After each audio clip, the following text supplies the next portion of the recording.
पुण्यातल्या शिवाजीनगर परिसरातल्या model कॉलनीमधल्या Jain boarding हाऊसच्या जागा विक्रीच्या व्यवहाराला स्थगिती देण्यात आलेली आहे। एक मोठी अपडेट आहे या प्रकरणामधली। आज मुंबईतल्या धर्मादाय आयुक्तालयामध्ये या प्रकरणाची तातडीची सुनावणी पार पडलेली आहे। धर्मादाय आयुक्त अमोक कलोटी यांनी या प्रकरणावरती स्टेटस कोचा आदेश दिलाय आणि त्यामुळे जैन समाजाच्या लढ्याला हे एक मोठं यश मानलं जात आहे। जो व्यवहार झालेला होता जागेच्या विक्रीचा, त्याला आता ब्रेक लागलाय। याच प्रकरणामध्ये केंद्रीय मंत्री मुरलीधर मोहोळ यांच्यावर आरोप झालेले होते। या जागेचा व्यवहार गोखले कन्स्ट्रक्शनने केला होता, त्यामध्ये मुरलीधर मोहोळ यांची भागीदारी होती असाही आरोप विरोधकांकडून केला जात होता। त्यांच्या विरोधात विरोधकांनी आंदोलन सुद्धा केलेलं होतं, पण मुरलीधर मोहोळ यांनी हे आरोप फेटाळून लावले होते।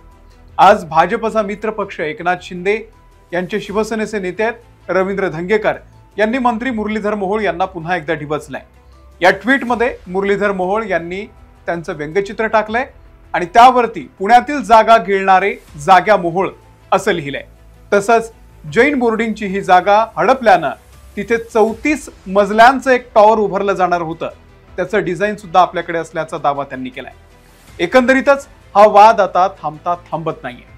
आज सुनावणीमध्ये नेमकं काय घडलं, धंगेकरांनी नेमके काय आरोप केलेले आहेत आणि मुरलीधर मोहोळ यांना हे प्रकरण कसं जड जात आहे, सविस्तर जाणून घेऊयात या व्हिडिओमधून। नमस्कार, मी अमोल किन्होळकर, आपण पाहत आहात महाराष्ट्र टाइम्स ऑनलाईन। पुण्यातील जैन बोर्डिंग हाऊसच्या जागेच्या बेकायदेशीर विक्रीवरून सध्या राजकारण तापलेलं आहे। या प्रकरणात केंद्रीय राज्यमंत्री मुरलीधर मोहोळ यांच्यावरती जैन समाजाने गंभीर आरोप केलेले आहेत।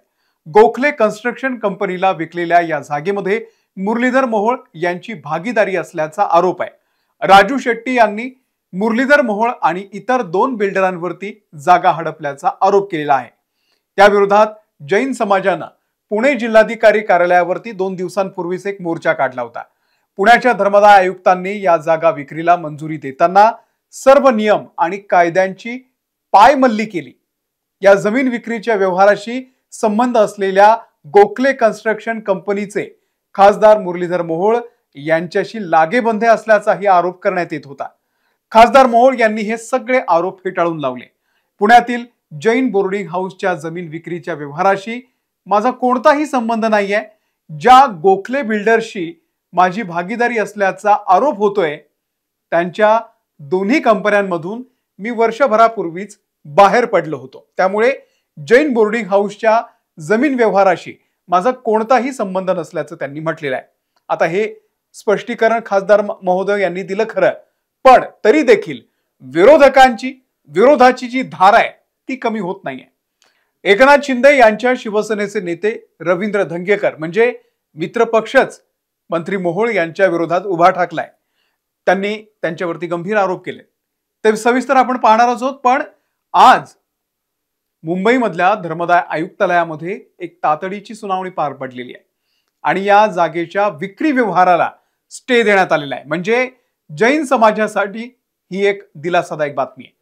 तर आता धंगेकरांनी मी मगाशी दाखवलं तसं ते एक चित्र त्यांनी जाग्या मोहोळ असं लिहून पोस्ट केलेलं आहे, टीका केलेली आहे त्यांच्यावरती। त्यासोबत पुण्यात नुकतंच शनिवार वाड्यातलं नमाज पठणाचं प्रकरणही तापलंय। धंगेकर यांनी ट्विट करून म्हटलंय की ते वेगवेगळे विषय काढून लक्ष विचलित करतील, आपण मात्र सेव्ह HND मुद्द्यावरती ठाम राहायचं। समस्त पुणेकर सगळ्या जैन समाजाच्या सोबत आहेत, कारण आज वेळ जैन समाजावरती आलेली आहे। या काळात आपण एकत्र नाही आलो तर उद्या सर्वांची धार्मिक स्थळं अशीच लाटली जातील। रिपीट, एकही वीट हलवू द्यायची नाही। धंगेकर हे मुरलीधर मोहोळ यांच्यावरती गेल्या 2 दिवसांपासून सातत्यानं ट्विट करतायत। मंत्री मुरलीधर मोहोळ यांनी पत्रकार परिषद घेतली होती, आपल्याला माहिती आहे, आणि त्यांच्यावरचे आरोप त्यांनी फेटाळून लावले। धंगेकरांनी ट्विट केलंय की अर्धा तास प्रेस घेऊन बडबड केली, पण गडी एकदा पण म्हटला नाही की हे जैन मंदिर वाचलं पाहिजे, हा व्यवहार थांबला पाहिजे। आज पुणेकर म्हणून दुर्दैव या गोष्टीचं वाटतंय की आमच्या खासदाराच्या व्यावसायिक भागीदारानं जैन मंदिर बँकेमध्ये गहाण ठेवून 70 कोटी रुपये कर्ज घेतलं। मंदिर आणि हॉस्टेलची 3000 कोटींची प्रॉपर्टी 300 कोटी रुपयांमध्ये खिशात घातली आणि आमचा खासदार ना जैन मंदिराबद्दल काही बोलला ना हा व्यवहार थांबवण्यासाठी काही प्रयत्न करतोय. कारण जैन समुदायाच्या भावनांपेक्षा यांचा व्यावसायिक भागीदार महत्वाचा आहे आणि या छुप्या भागीदारीतूनच मिळणारा मलिदा महत्वाचा आहे. सगळ्यांनी कांड करून जैन समाजाची ही जागा हडपण्याचा प्रयत्न केल्याचा आरोपही धंगेकरांनी केलेला आहे. हा व्यवहार 2700 कोटींच्याही पुढचा आहे. कारण यातील तिघेही कोथरूडचेच आहेत, ते तिघेही तुमचेच आहेत असा आरोपही धंगेकरांनी मोहोळ यांच्यावरती केलाय. तसंच या जागेवरती 34 मजल्यांचे 2 टॉवर उभारण्यात येणार होते. या टॉवरचं डिझाईन आपल्याकडे असल्याचाही दावा त्यांनी केलेला आहे. 2700 कोटी यातून तुम्हाला मिळणार आहेत असा गंभीर आरोप देखील रवींद्र धंगेकर यांनी केलाय. केंद्रीय राज्यमंत्री मुरलीधर मोहोळ यांनी नैतिकता म्हणून आता राजीनामा द्यायला पाहिजे अशी ही मागणी धंगेकरांनी केली. मी गृहमंत्री अमित शहा आणि पंतप्रधान नरेंद्र मोदी यांना पत्र लिहिणार आहे असंही रवींद्र धंगेकर यांनी म्हटलेलं आहे.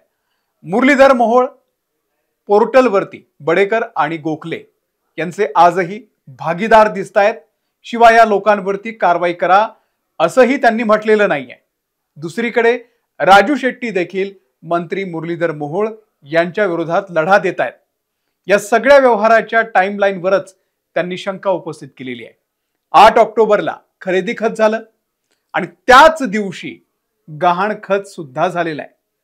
बुलढाणा अर्बन बँकेनं त्याच दिवशी 20 कोटी रुपये आणि त्यासोबत भिडेश्वर क्रेडिट कोऑपरेटिव्ह सोसायटीनं 50 कोटी रुपये कर्जही दिलं. त्याच दिवशी गहाण खत आणि खरेदी खत त्याच दिवशी एवढ्या जलद गतीनं झालं. या विक्रीला परवानगी देणारे जे धर्मादाय आयुक्त कलोटी आहेत हे मुख्यमंत्र्यांचे जवळचे नातेवाईक आहेत. ते हजर झाल्यानंतर आठवड्याच्या आत जागा विक्रीचा अर्ज जातो आणि 1.5 महिन्यात परवानगी सुद्धा मिळते. त्यामुळे हे सगळं वेल प्लॅन्ड असल्याचा आरोप राजू शेट्टींचा आहे. त्यांच्या बोलण्याचा सगळा सूर असाच होता. त्यामुळे आजची अपडेट अशी आहे की मुंबईमध्ये धर्मादाय आयुक्तांनी तातडीची सुनावणी घेतली. धर्मादाय आयुक्त अमोक कलोटी यांनी या प्रकरणामध्ये जैसे थेचे आदेश दिलेले आहेत. याचा अर्थ सध्याची परिस्थिती जशी आहे तशीच ठेवण्यात यावी. याचा अर्थ सध्याची परिस्थिती जशी आहे तशीच ठेवण्यात यावी. या आदेशामुळे जैन बोर्डिंगच्या जागेच्या विक्रीला तात्पुरता ब्रेक लागल्याची चर्चा आहे. बुलढाणा अर्बन बँकेनं DDRला पत्र देऊन आपला बोजा कमी करण्याची विनंती केलेली आहे. यावरून बँकांनी जे कर्ज दिलेलं आहे ते परत घेण्याची आता तयारी सुरू केल्याचं दिसून येत आहे. या सगळ्या प्रकरणाबद्दल तुम्हाला नेमकं काय वाटतंय आम्हाला कमेंट करून नक्की सांगा. या व्हिडिओमध्ये मी इथेच थांबतोय. तुम्हाला हा व्हिडिओ आवडला असेल तर इतरांना शेअर करा. त्यासोबतच आमच्या महाराष्ट्र टाइम्सच्या YouTube चॅनलला सुद्धा तुम्ही सबस्क्राईब करा. आम्ही फेसबुकवरती आहोत, तिथेही आम्हाला फॉलो करा. धन्यवाद.